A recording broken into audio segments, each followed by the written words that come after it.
going on, guys? Episode 2 of Bold Banter. We're your hosts, Jelly and myself. So, one thing we messed up on last week, because we're all about reflection on this podcast, we're all about learning from our mistakes, pivoting, moving forward, is we completely forgot to tell you guys who we are. So, Jelly, why don't you start us off there? I'm Taylor Grzelakowski. I am the current head coach at Macomb Community College. I'm also a pro manager in the USPBL for the Westside Woolly Mammoths. A little bit of my backstory: I spent 5 years at Madonna University, had a pretty successful career there, and then I went to the USPBL, played for the Utica Unicorns, got signed out of there by the Minnesota Twins 29 games in. Spent 4.5 years because of COVID in the minor leagues with the Twins. And then as soon as that ended, that's when I picked up the USPBL, and I also was an assistant at Madonna for 2 years before I got the Macomb job. Love that. I mean, you're still in MLB The Show 24, by the way. Just want to throw that Yeah, out. 61 overall, sick. Hey, nothing I trade for you every year. Backstory: my name's Griffin. Played college baseball at Northern Kentucky and Oakland, and those were my two stops. And then from there, got started coaching, doing the whole summer travel ball. Coached the Michigan Bulls for a year, then did the Indiana Prospects for a couple of years, and moved on over to Prime the last 5-6 years. And did, in high school, went to Bishop Foley, played on Team USA, did the whole area code East Coast Pro thing. And then from there, just started this whole recruiting thing. And now I've been director of recruiting through Prime, for the last, 4 years, I think. And, enough to send over, I think our number is over 230 athletes in the last 3-4 years. So we've done a good job. We've just sent kids from, Power Fives, top 25 programs in the country, to some schools you've never even heard of on a junior college level and NAIA level. But it's what's made it fun. It's what's made it, have these conversations with, you, Gel, and then, different athletes and families and coaches throughout the year. So about tonight's episodes, we're gonna have a couple guys on. We're gonna have Keegan Koloff, who we mentioned in the first episode, my pick for Player of the Year. I know he's going to give me crap, too. He is. I don't even know him, but he's going to give me crap. He probably will. But then we're gonna have Keegan on in the second half, but in the first half of, we're gonna have Anthony Kafoulis, who's a left-handed pitcher at Peck and played for me for a few years as a kind of you guys have a unique recruiting story. So I think it's going to be fun, hear, right from, kind of early, I would say, but they're going to share some unique insight and the crazy world, recruiting. So let's get into this. Let's get into a couple things before these guys hop on. So I was scrolling on Twitter or X, however you want to call it. And, across my mind is, especially, growing up, so let me ask you this, Joe, do you think kids are playing too many games now over the course of the summer? Depends. There's a lot of teams that play a lot of games, and then there's teams that don't play enough games. If you're just a position player, which is rare when you're young, I don't think there's an amount of games like pitching where it gets tough. You just throw too much when you're younger. But as a position guy and a hitter, just because that's what I always have been, I could never pitch. Honestly, I don't think we're playing enough up here. Now you're a power team or somebody that's really good, and you go to Texas and Arizona and Florida every year or whatever, and you're getting in, I don't know, 60 to 80 games. Like, that's a good amount.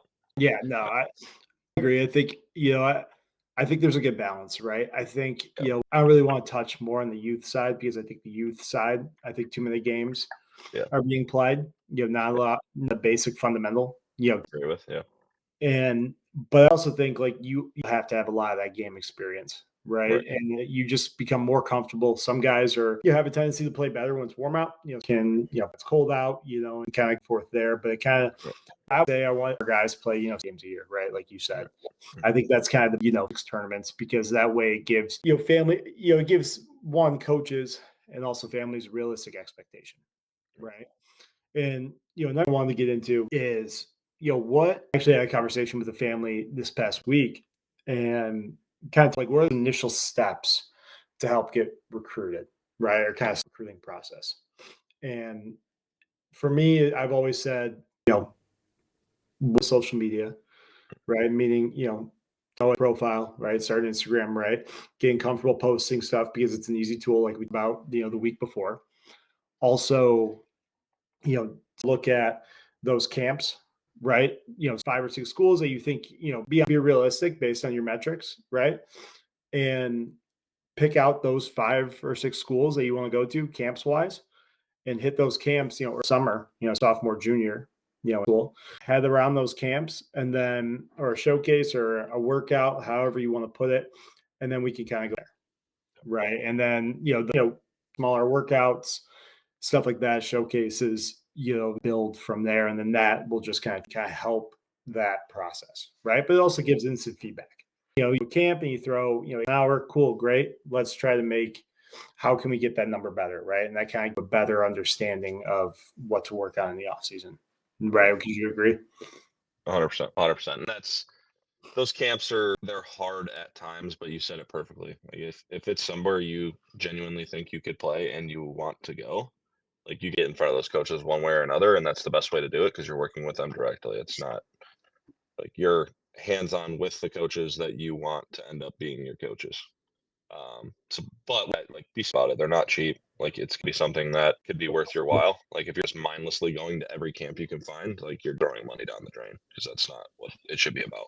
Absolutely. I totally agree. Right. And it just gives that self evaluation.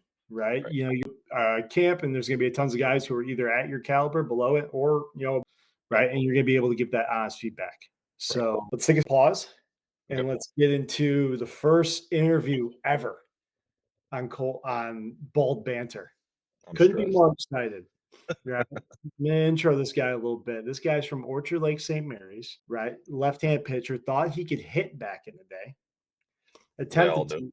to, still has the farthest ball I've ever seen hit to the opposite field in my coaching career. Still working on the strike zone. I'll give him a credit, right? But one of the best kids I know, son of an former Air Force pilot. Did not know that about him. Crazy story, but this guy is none other than Anthony Kafoulis. What's up, Ant? How are you, man? What's up, guys? Thanks for having me. It's a pleasure to be here, man. Doing all right. Awesome. How's I'm excited. spring, man? How's the spring? How's your second year going? So doing really well right now. We're not in the Ivy League.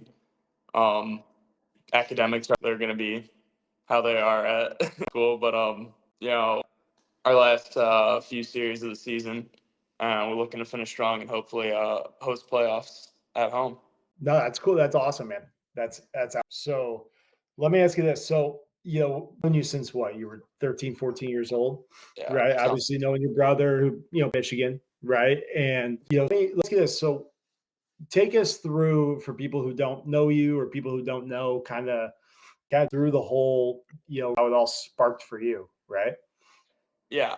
So my freshman year of high school was 2020. It was COVID, and I was put on JV at St. Mary's. Just probably throwing low to mid 80s as a freshman, and some coaches following me on Twitter, and then the entire world shut down, and all of a sudden, like, if like everything just like paused.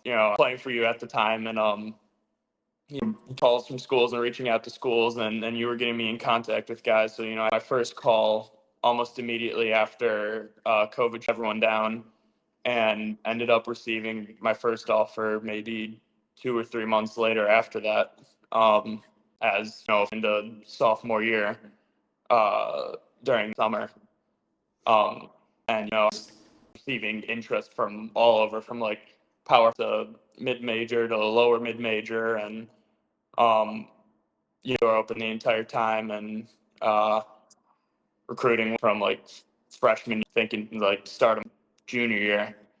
Picked up a few offers that all had some interest all over the country. It wasn't really like one region that recruited me heavier than any other, but I had a lot of fun with it. Built good relationships with some coaches. I heard a story about a good old Lehigh. I think we talked about this before. Yeah, we Um, have.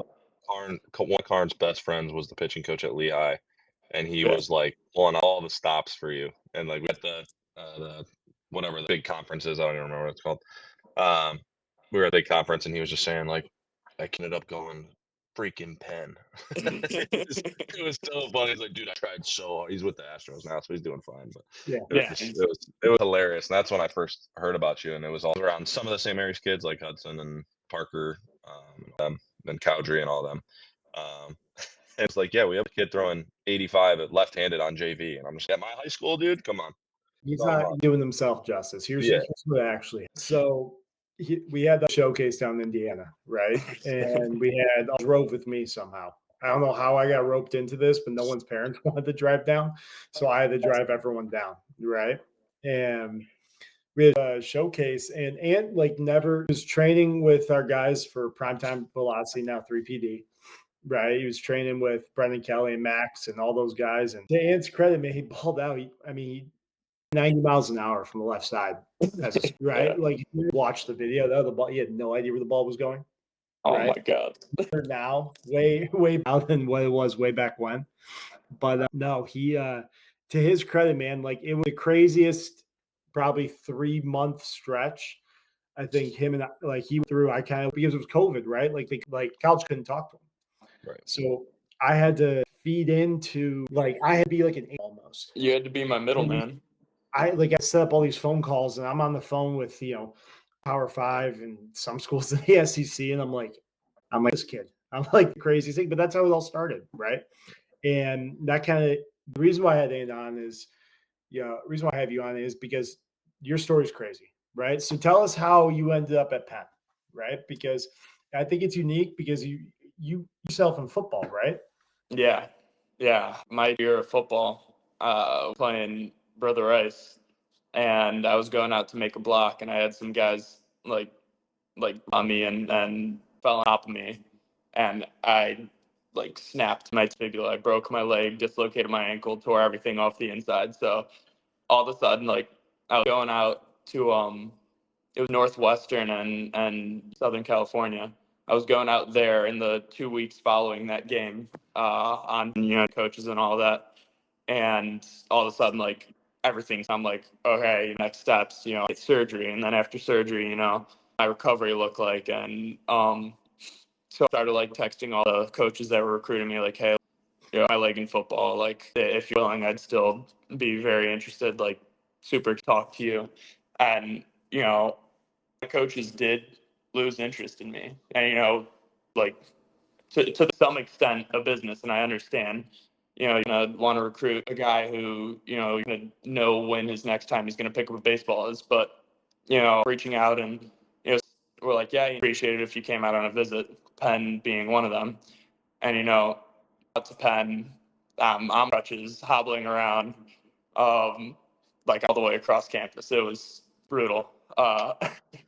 And their fall series game, and I'm watching in the stands, and the game ends, and the coach comes up to me, Coach Yurko, and he's like, hey, talking with the other coaches, and we really think that you would be a good fit here, love for you to join our team. And I was like, oh wow, this is crazy. I picked up an offer while not being able to walk, nothing. And it's especially weird because they never came out and saw me throw live. It was all Twitter, and I was sending them and whatever stats I could get other coaches to send out to them. And me, and it took me one more week of my recruiting. Went and visited a few other schools, and they called me again. They offered me a spot in the business school, and I think it took me about 5 minutes to decide where I was going to play baseball. I'm like, guys, they're good at baseball. And I was high on my list. Gave Griff a little bit of a difficult time with my recruiting because it was high academic, or It's high academic, brother. That's the best. It's a different world. I was about to ask you how you have time for this, to be honest, and you're not studying right now, but yeah, it's How Ivy League baseball for the guys who don't know, right? I mean, go and you look, Ivy League, they shut down for 2 years during COVID. So there was a lot of guys that got a lot of extra years of eligibility. You go and look at all these Power Fives, the eighth home run leader right now was a Penn graduate. Wyatt Hensler, who's the number 3 hitter at Texas A&M, Penn graduate. You got like guys, Columbia and Princeton, they're all at these Power 5 schools. It's all these guys that are like, yeah, you go to a super high academic school, but I still want to play the game that I love. And they come here and they ball out, and up by bigger Power 5 conferences, like there, or getting drafted. We had 3 guys picked up by organizations last year. 2 with Phillies, 1 with the Yankees. I'm doing really well in minor league ball right now, and just got some dogs in the Ivy League. All honesty, got a lot of guys that play at the next level, and a lot of guys that absolutely can. Right. That's 100%, man. It's from my experience. Nick Princeton, I coached him when he was younger, like the kid dog. He was one of the top end players I've ever had. And one of my best friends actually graduated from Cornell and put me in the USPBL, and he was a dog, like a monster. So I think having that high academics tag like scares play when it should be like inviting people in. It's just a tough standard that's been set that you're either in or you're out, and you'll get steamrolled if you're out. Yeah. So. It's a whole, you're a real student athlete at the No, you're a student, not athlete. Yeah, get your stuff in first before you become an athlete, right? So, but one more question, then we'll let you get back to studying, right? Okay.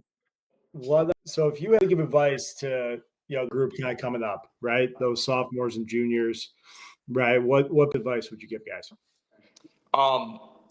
So like a lot of different places, whether it was summer ball last year or playing on the Greek team, and I've played with a lot of different guys from different levels, and there are like dogs at every single level. Some of the best players I've ever played with were D2, D3, JUCO. Like, you go where you are wanted. Like, don't go to school because of D1 and like I can only go D1, or like don't be D1 or die. Like, there are so many levels and so much good baseball at every single level that, like, if you're gonna go there and you're gonna get reps, goal is to play professional baseball. Someone will come and find you if you're playing really well.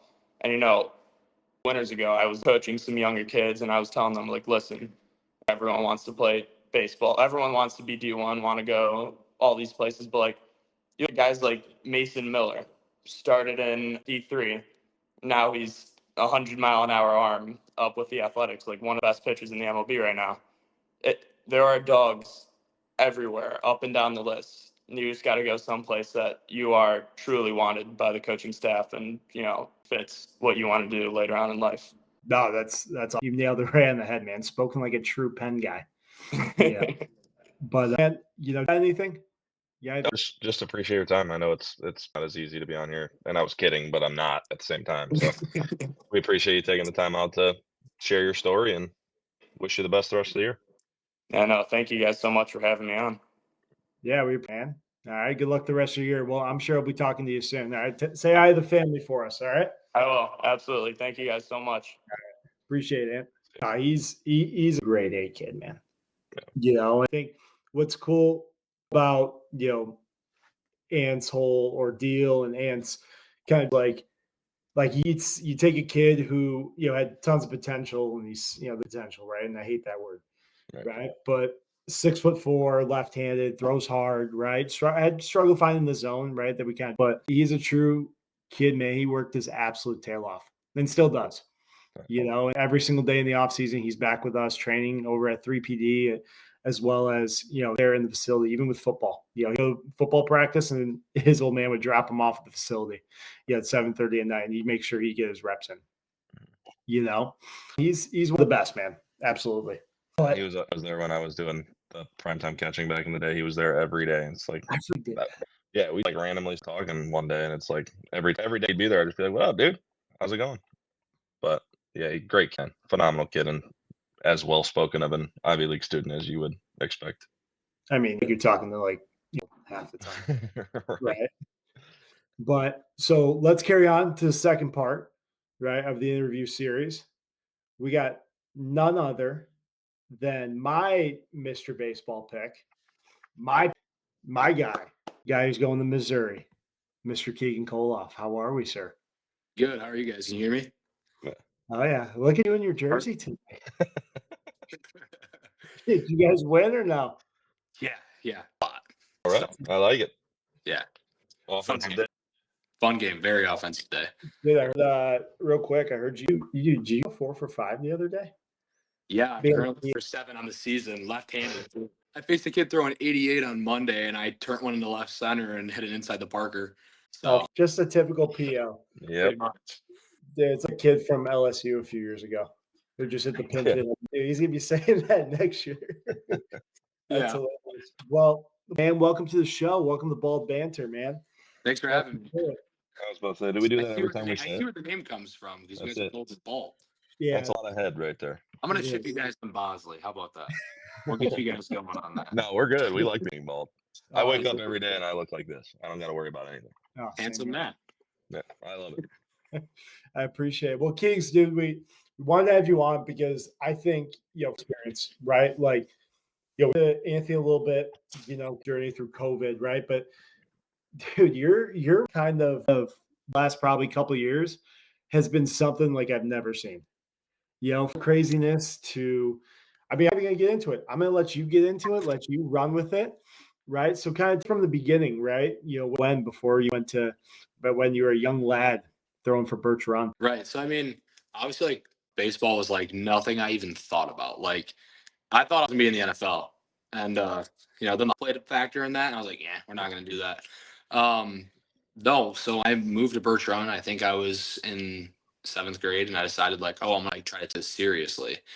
Didn't throw that crazy hard, but I think my work ethic is what really stood out to most people. I wouldn't being less than anything, like less than what it could be. 8th grade, things started to tick up a little bit, started to throw a little bit harder. Freshman year, I actually transferred over to Prime and started playing under you guys and, the old coaching staff. And basically, I mean, harder and was a little bit bigger, a little bit stronger. And I think I had a couple of mid majors roll in, like Xavier, and it was one of those things where I was really, really happy. Like, I mean, things started to pay off, but I knew in my head that I had something. I thought I was greater than that, and I wasn't going to settle for anything less than what I thought I was. And I kind of knew I wanted to coach in the SEC.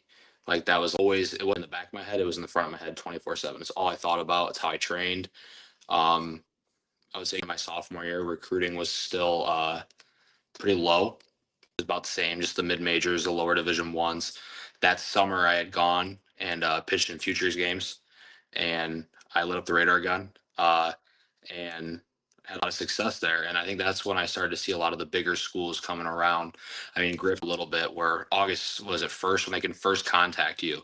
That was an absolute crazy day. I mean, I sent a video to Griff and I was like, dude, what's going on? Because he had texted me and was like, how's it going? And I had like 30 calls. What, noon, Griff? Yeah, you had like I'll never forget. Like you sent me a screen, and you didn't say anything. I just said, "Hey, how's the day going?" Right? Because I'm you hit what 92, 93 futures games. Yeah, it was. Yeah, and it was his junior year. He's gonna get a few phone calls, right? Not anticipating the whirlwind of phone calls and opportunities and stuff like that. It was just right down the list, right?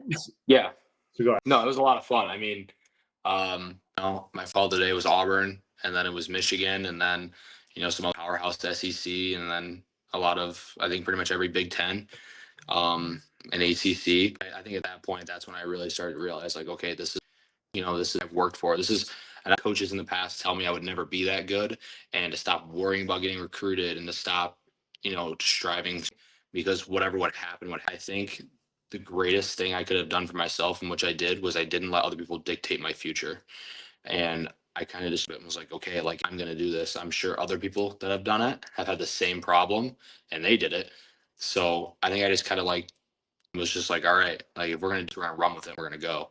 And then the recruiting plan, it's, in no other words, it's terrible. I hated it. Getting calls from Auburn and Michigan too, man. I can't No, even imagine dude, what that would be. Horrible. Oh, Yeah. I mean, wrong. It's great to have people that are interested in you, but Yeah. it's one of those things where if you don't really take the time to focus on who you are and yourself, it can be very draining, mentally draining. It can become physically draining as well. And as a side of things that doesn't get talked about a lot is how the athletes feel when they have all this attention now put on them, because I definitely feel like that was a big downfall of the process. Was I didn't really have anyone to tell me that the negatives in the recruiting process were okay. You know, things that, not touch on is like the anxiety and how overwhelmed you can feel with, I got to take a phone call here, then here, and I did a little bit when I was a freshman and I was talking to some smaller division ones. And then, I was 2 or 3. And then by the time I'm in my junior year, I'm talking to every powerhouse school in the country.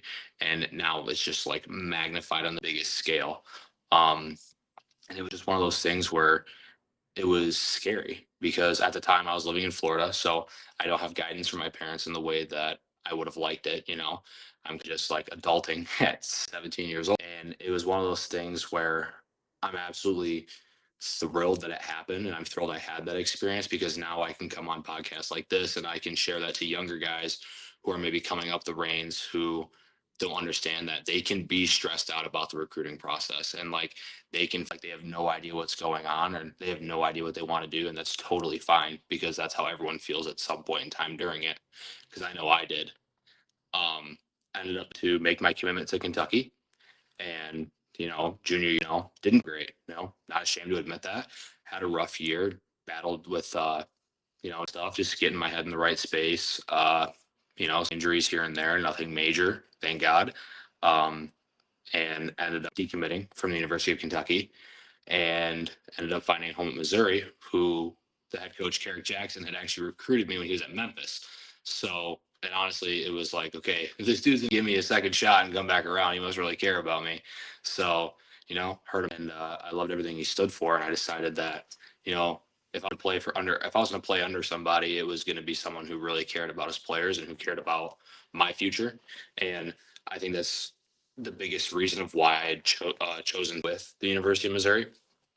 And I mean, it's a decision to this day. So obviously, like, we'll see what happens with it. And right now we're just, staying shoving and, continue out there and perform at the level I think we should.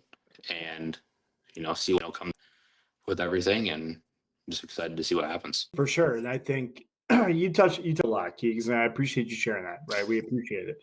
Yeah. And so I think the biggest things is going back to one of the points you mentioned is, that being overwhelmed, right? Yes. Is it's okay. Not having all the answers or not being unsure is okay, right? Like, I remember the conversations you and I would have, right? Just kind of understanding, listen, like, my role, within the organization was, hey, listen, I'm not gonna make the decision for you, right? Us gonna make it for you. We want what's best for you and your family, right? And kind of sitting with your family, figuring out, okay, hey, if you go this route, this is what's going to happen. This is how it's going to work. For us, how it's going to work living wise, like, all those little details, those matter, right? And I think that kind of helps you the best decision possible, right? I went to Eastern Michigan when I was a sophomore, and because of coaching changes, instead, it kind of I ended up decommitting from Eastern, and then a few weeks later, I ended up at NKU with a friendship and a relationship there, right? So, like, making that first decision, especially, it's okay if you don't feel like you made the best decision, right? It's okay to kind of verbal commitment, right? And kind of rehash, kind of figure out, okay, what are the pros and cons, right? So what was the biggest thing for you to kind of help off season wise, training wise, you talk a little bit, right, of just working your absolute tail off? What are some of the things that you really focused on, to get level? So, me personally, I think there's 3 things that make not just a great pitcher, but a great athlete in general, and especially in this game, because it does beat you down so badly. Number one was I had to take care of my body. I knew going into probably my senior year that I was a little bit under the weight that I wanted to be to perform how I wanted to. And I'd known that all the way up. So I took that as a steady progression of, okay, I'm going to get in the weight room. I'm going to eat right. All the things. So physically, I know I'm taken care of. Number 2, so important for especially pitchers, is taking care of that arm, tracking how you're throwing in a day. If you have a routine that, hey, I only throw X amount of days, don't let someone bully you into overexerting yourself, because they want you healthy in early season, or they want you healthy when it comes time for the state championship. And I think it's what kids really need to focus on, is stuff like that. So soft tissue work was a lot of the big things I dove into with 3PD this year. Was, how does my body work? How does it move? How can I maximize it? And how can I maintain the strength, and also be healthy at the same exact time. And I think a lot of that came through just a lot of soft tissue work and hitting the right lifts and making sure that I was strong and I felt strong, but at the same time, I wasn't overexerted. So when I had to get on that mound on game day, my body was firing on all cylinders.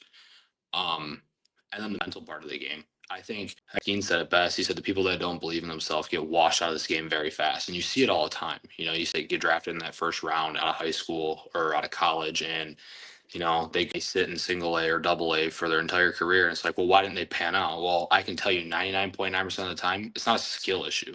The guy got drafted in the first round, has nothing to do with skill, it has every little thing to do with his mental approach. And I think the best mental approach that I've found is to be objective towards everything. And it's like wash it. And as crazy and as stupid as it sounds, it's one of those things where every single day, even if I have a bad outing, I give myself like 15 minutes, pound myself down about it, and then it's done. And I try to find one good thing or one thing I can be happy about with that day. If your area might be at the plate, oh, like I single the left center, like stuff like or if your pitcher, like I threw, oh, like if your was absolutely terrible, oh, my velo was good, or oh, I threw a really good change up there, something along those lines that you can obsess over until the next time you touch that field. Because if you have a negative feeling, and I found towards a previous outing or a previous appearance or whatever the case may be, your next one's going to follow suit. 9 times out of 10, your next one is going to follow suit. And that's how you put yourself into a hole. So I think, and especially with like the kids that with here at Powers Catholic, I think the big thing that I've iterated to them was like, be objective to everything. And I truly believe if you can just find one good thing every single time you step out on that field, it's impossible to have a bad day. Because once you obsess over that for so long, you start to see the glass half full. And I think that's a big thing for most athletes is they need to stop being so negative, especially those that are really, really hard on themselves like myself. I'm very to the point, especially with myself. If I played good, I'll tell you. But I'll tell you for the first 15 minutes. And then after that, I played great and I threw a really hard fastball at the top of the zone and the kid missed it. And that's all I care about for the next 5 days until I start again. And I think that's like the biggest piece that kids are missing nowadays. And I was 100% guilty. I was one of them. And ever since finding that out, I feel like it unlocked a whole new world for me as an athlete. Joe, you want to go? I mean, did you pick two of the most well-spoken young men ever? I'm still learning. I feel like I'm listening to Harvard grad in high school. Dude, that's why. But no, I get your pick now. It's still not my pick, but I get your pick now. The story but that's the thing, right? Like it's the big keys you touched on it, right? And you beautifully. The thing is that mental side, right? I can see so many athletes who have the talent, who have the potential, right? It's the consistency in the approach and the day in and day out, right? Not getting too high or too low, on good day, bad, right? And just having an overall awareness of what you have to do as an athlete to get better, right? And if you understand that and you have people and you surround yourself with people, right, including, your well as, your who have those interests along those same lines, right, or have that same vision as you're going to maximize your potential, right, or continue to grow and grow to hopefully you maximize it for you, in those, playing, and the rest will follow, right? But for even the guys who are just hey, my goal is to play college baseball, right? You still need to go through that level of trial and tribulation just to be able to say, hey, listen, like this is my goal, this is where it needs to be, and these are the steps I need to take. How can I get there? And that's how you communicate with coaches and find the right, summer or college. You say, hey, these are my goals and aspirations. How can you help me get there? And based on those answers, you'll know if you're in the right place or not. Right. And I think that's a big thing. And I mean, you perfectly. Right.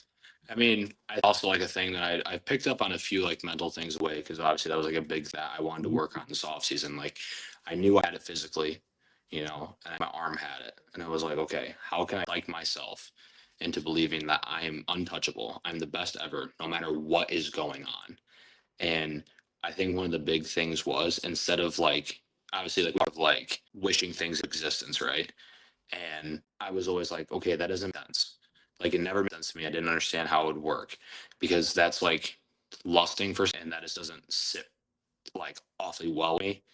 And I think one of the biggest things that I had found was thinking from and professing from your desired state, right? So instead of being like, oh, like I can't wait to be a big leaguer, it's like, oh, I'm thankful that I'm a big leaguer today and that and carrying yourself like one. And talk about all the time, like, oh, carry yourself like that.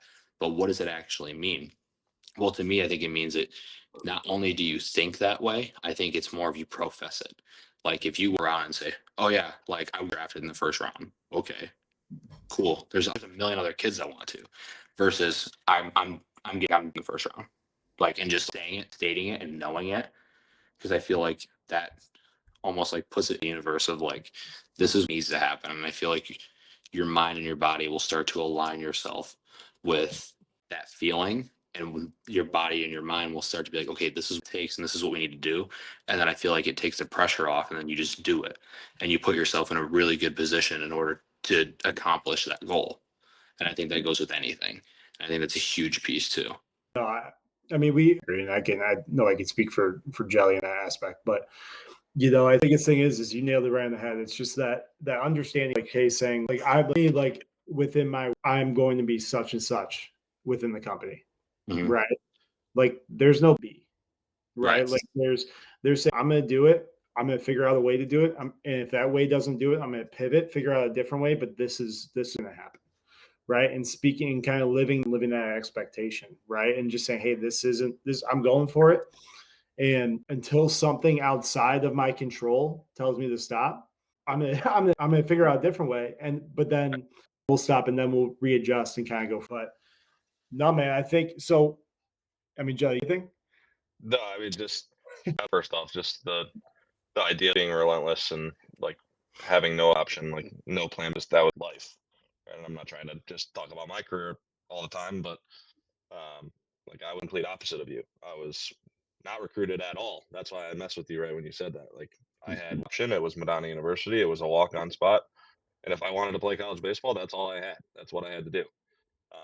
So obviously I took it, and like I was the same way. Like it was plan B. And if people think it's funny and it'll never happen, like that was the coolest thing ever. And like I went on Instagram when I got signed by the Twins.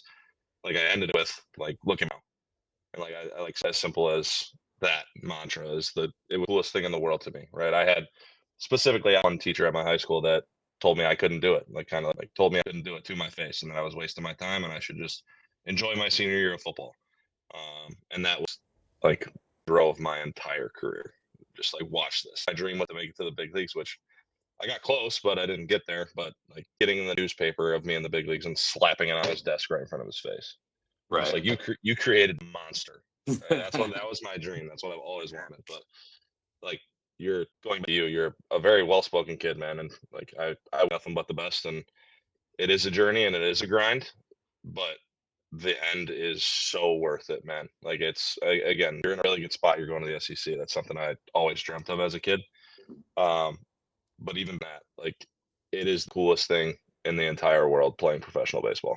Like it is chasing you down, trying to get you to sign their cards. And like I was a free agent sign. Like I wasn't a draft guy. Like, and it's mattered to these people. Like it was, and again, seeing your dream come true, like SEC check number one. And just from listening to you talk, I know that's not it. Right. So keep fighting, keep striving.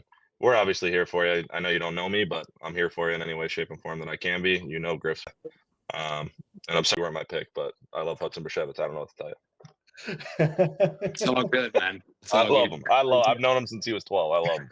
Hey, we all make mistakes, you know.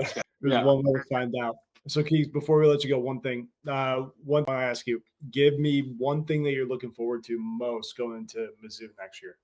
It could be baseball. It doesn't have to be baseball related, right? Did you hear him talk? It's going to be baseball related. I know. Honestly, that's a tough one because, you know, it's one of those things where my dream is to go play professionally, you know, and that pro contract this year and, you know, to go make life for a very long time. And then when they tell me I'm done, you know, go play men's league until it blows out again or something. I don't know. I mean, something. But I think I'm most excited for, you know, is that up there is the Bond guys. I mean, I've there and I've met a lot of the guys and I love them. You know, I spent a lot of quality time with them, and just the way they treat each other and the way they have each other's backs, stuff like that. And I feel like it's one of those things where we have such a strong recruiting class coming in that, by year we do have a real shot to be at the top of the SEC and, make it to a tournament and, show up and do all those things. And I'm excited to see, like, if I can see the future right now, like, if I wish, I just want to see the future. Like, I'd want to see, like, just like, what's gonna happen. But I think that's the best part about it is I don't know what's coming. So I think I'm just excited for everything. I'm excited for whatever may happen. I'm excited for if it's the draft, if it's Mizzou, like, I'm excited for both. So, whatever happens, I'm gonna be grateful and excited either way. So I think that's about it. I'm excited for everything, man. Yeah, absolutely. I'm gonna on that real quick because that's when I was a senior in college. I was have a shot at any type of pro ball or not, and like I was talking to my coach, like lighting him up, if I have a shot, and all he just looked me in the eyes and say, "Be where your feet are." Right, like I only had 30 days left as a Crusader, and like that was helped me propel my game. Like the last days of my career were the best 30 days almost of my life. Like it's be where your feet are. Enjoy playing for Flint Powers. Like enjoy playing for summer team that you're playing for. Right. And then take it step by step and then make it the coolest thing. Like your first in Mizzou, if you go there, like make it the coolest thing in the world. Just standing in the outfield, take a second and just be like, whoa, this is I dreamt of, right? And this is where I'm at. Right. And if the draft does happen for you, God willing, I hope it is, that'll be the coolest thing in the entire world for you. So just take it day by day, be where your feet are, and the rest will be great, man. Thank you. For sure, man. Well, listen, Keegs, we'll let you go, get some sleep, take a shower. All right. But no, man, we appreciate you coming on, man. And like if you need anything from us, we're a phone call away. But I appreciate it, man. Good luck the rest of the year. All right. Thank you for having me. I'm sure I'll keep you guys updated with how everything goes, because I think I blow up Griff's phone just as much as I blow up my mom's. So he just keeps going 4 for 5, telling me. perfect. All right. Listen, man, have a good one. Appreciate you hopping on, man. And look forward to talking to you soon. All right. Awesome. Thank you. I'll see you guys. Peace out. I get it. I still don't believe it, but I get it. Keegs is the best guys, and we'll wrap this up. But the people who know Keegan, he's working his tail off, right? And when he mentioned he was down in Florida, he was actually went to IMG last year, and was down. He had the opportunity to go down there, play for team, do a whole thing, and he's had some years along the way, and he's a great kid, man. He's also he wants. Right. And he's very confident, and he's confident in what, he does. And, his great people, the people he himself with the last few years have been great. Right. And I'm just blessed to know him, man, truthfully, because he's one of those kids who he's got a chance, man. He has a chance, and I wanted to touch on, this before this up, right, is, and Keegan kind of talked is how important it is to kind of outline really figuring out who you are. Like, how important do you think that is, Joe? I think it depends on the guy, right? So I feel like everything to me just because it's exactly like those two example were way further along in their development and everything that they're doing than I ever was. Mm-hmm.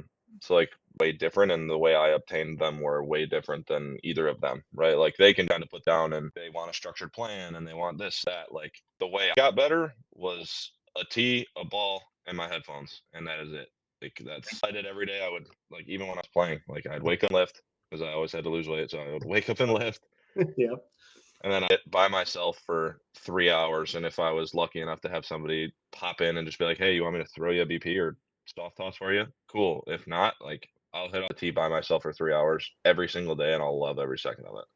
And I tell my players that to this day, like hitting off tee, which I know some people don't like that anymore, and whatever it may be. Yeah. Like that's some of my best of baseball is just being alone in the dark, like hitting by with my headphones going crazy.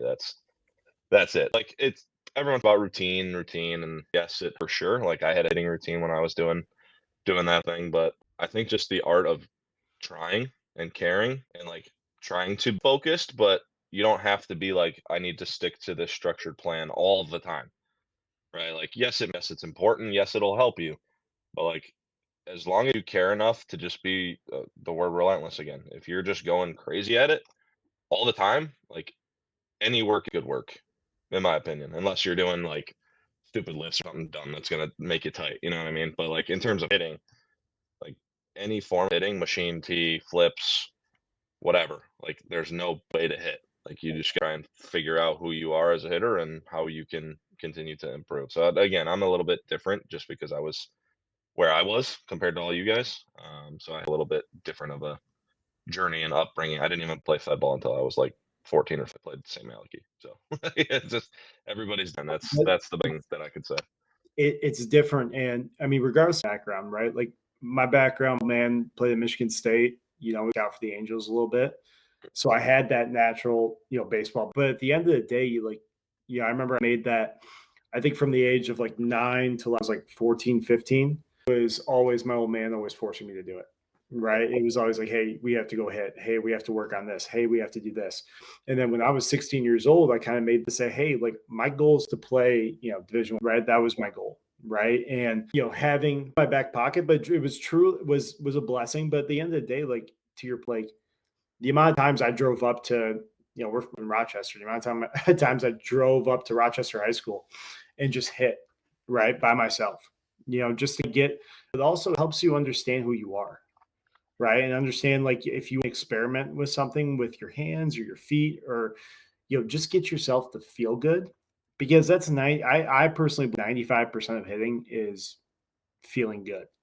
And 5% is timing and getting the right pitch, but at the same time, like that what I see a lot with younger guys is they kind of become more robots in a sense. Like we kind of are doing this sometimes, is kind of pigeonhole guys to hit a certain way, think a certain way, have this approach. At the end of the day, just be you, right? And be a good athlete, right? And be a good baseball player, because that will help tie into, this is, like this is our recruiting show, but at the end of the day, we want to be comfortable and we want guys to be confident, right? And how you become confident is feeling good and understanding what you're doing, right? And you're the only one who can understand what you're doing, right? We can tell you different things as coaches, but if you don't understand it or you don't feel it, it's 95% of it, right? And you want to have success. And the guys who do and understand and they feel good, right, they'll have success, right? So Yeah, and then that too, like just how different our lives are. Like I don't even know if you know this about me, but my dad actually passed away when I was 2. So like my mom had no clue what was going on. Like I was much self-driven my whole life. Like it's what I wanted. Nobody forced anything on me. And I think I came out better on the other side because of it. But that was my experience, right? It was begging to go somewhere to hit, me begging to go hit with Joe Loria at Muck Dogs. Like that's where I wanted to be all the time. Like, and it's eventually that switch. But at the beginning of your life, like if you have somebody like that, like maybe you having this conversation with me right now, right? oh yeah, So, no, it was like at the end of the day, like, a different way, right? And we can go, I think, you and I could probably have a 10-hour long conversation about it, right? But everyone comes from a different background, different financial background, different area you live in, right? Everyone's different, but if you're the same, you have to figure out one, you just have to figure out to love it, right? And fall in love with it, right? Whether that's, baseball, football, basketball, sports, academics, like you just got to find something and fall in love with it, right? Because once you love something, you're going to do it the rest of your life. And helping, for us, it's helping to achieve their highest dreams, right? For you in the junior college, or me in the space, like in the recruiting space, like I always joy taking, an athlete who isn't necessarily like a Keegan Koloff or Anthony Kafulis, right? Right. What I love the most is taking, a younger athlete, or I shouldn't say younger, but less, I'll say a kid, to where, hey, 15, he might be, throwing 82 miles an hour. That's okay. Or 17, 18 years old throwing 82, but finding the best fit for him and helping him out through that process and pouring everything I have into him to say, hey, listen, he just committed to, Cornerstone. Awesome. That's great. Right. Because at the end of the day, like, like Liz said, it doesn't matter the level.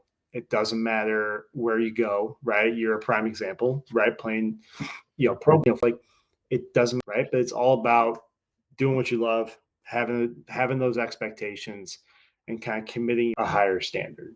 100%, man. Well said. Well said. Right. But this is our last thing, because we got to keep it consistent. Keep it consistent. Now we gotta give Division II state picks. What for states? Oh God, who did I pick? St. Mary's? Are they D2 still? You pick St. Mary's because of your Yeah. boy. Yeah, it's all. I'm not changing. Jaden Oliver, not changing. Those are my guy. Here we My go. guy. Spoken like a true SOA guy. See, that's why I went Notre Dame Prep. I think they got the talent, man. I think I forget. I'm blanking on. I know Henry's going to Lehigh, but I'm forgetting his last name. I think Ewells. I think I pronounced it the right way. Mhm. And then they have. I think Drake Roa is one of the best players in the state, in my opinion. Like I just think he's a phenomenal player. But yeah, man, they had a chance to make a run. I think offensively they're going to be good until I think it'd be interesting in that state title game. Will St. Mary's Notre Dame Prep action? Imagine we're gonna have And to go. jokes on you. They're actually in Cranbrook's district this year, so we might see that in the district game, Wow, district final, baby. really? Oh yeah, All right. yeah. It's All right. district is. By the way, I coach at Cranbrook. For people who don't know, don't sleep on them. What do you guys? The Gales? No, the Cranes Cranes. That's what it is. Who's the Gales? Oh, I think that's Iona. and Shower. Yeah. But so I think we have Orchard Lake St. Mary's, Country Day, Notre Dame Prep, and Lamphere in our district this year. All right. Hello. It's gonna be Welcome to it. hey, Welcome to it. like pretty well right now, but it's gonna be fun. It's gonna be a good test. But so last question. All right, I actually got this from Bussin' with the Boys. No free shout outs, by the way. But I know you're not a podcast guy. But they were Dan Lanning, head football coach at Oregon. Right. Yep. So in wise, right? You've been coaching, for years, right? What's one coach outside of baseball that you wish you could, either hang out with, grab dinner with, be on the staff? Like, what's one outside of baseball you'd love to be a part of? It hurts my soul to say it, but I'll say it till the day I die. I'm a Michigan guy forever, but Tom Izzo. Yeah, so at Madonna, I was on the student athlete advisory council or whatever we were at that moment in time. But we actually took a trip with our WAC conference to Michigan State and listened to him speak, and it was pretty incredible. Like his take and he viewed everything was just so different and so cool, and he was so down to earth and so well spoken. So like I've always a Tom Izzo fan, as much as that hurts my soul to say, but it's all right. So I think no, I love that. Mine is Gino Auriemma. Well, UConn women's basketball. I like that. He's got a lot of good TikTok videos, I'll tell you. He does. But no, I consistency, right? And him taking that program over, I think in the 80s. I want to, back in the 80s, but kind of building it what it is now and just the level of consistency for the last, 20. I think it's cool just to kind of hear him, right? On, just run the day-to-day lives, how to get the most out of players each and every year, right? Because women's basketball, girls, 3, right? So, how get that consistency, and also how do you coach guys when you coach guys or girls when you are getting to the point where you're like 100-0, all right, whatever that crazy winning streak they had back in the day. Like, how do you get the same level of commitment and excellence every single day? I think it'd be really cool to, kind of there. But without further ado, people, we appreciate you listening. Sorry we went a little bit longer than usual, but I hope you enjoyed some of the conversations. I hope you enjoyed these two bald guys gonna spit some facts and spit some interesting takes out there. And we promise we'll do better the next time. All right, that's our goal every single time. But we appreciate you guys listening, and have a blessed evening. Have a good one. See you later. See ya.